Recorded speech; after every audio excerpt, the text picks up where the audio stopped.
மதுரையில் first time தேட்டரில் படம் பார்க்க போகிறேன். அந்த படம் தான் நாங்கள் வந்திருக்க தேட்டர் தான் சோலைமலை. ஃபேமிலியோடு வந்திருக்கோம். சரி கத்தக்கூடாது, டீசெண்டாக படம் பார்த்துட்டு போயிடலான்னு நினச்சேன். ஆனால் படம் போகிறதுக்கு முன்னாடி ஒரு பண்ணாங்க பாரு.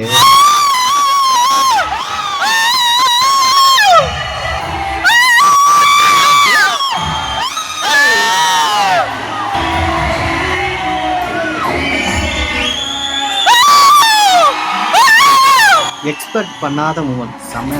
ஒரு படம் போட்டாங்க, இன்டர்வலும் வந்துருச்சு. ஆனால் இன்டர்வலுக்கு அப்புறம் திரும்பியும் ஒன்று சம்பவம் பண்ணாங்க பாரு.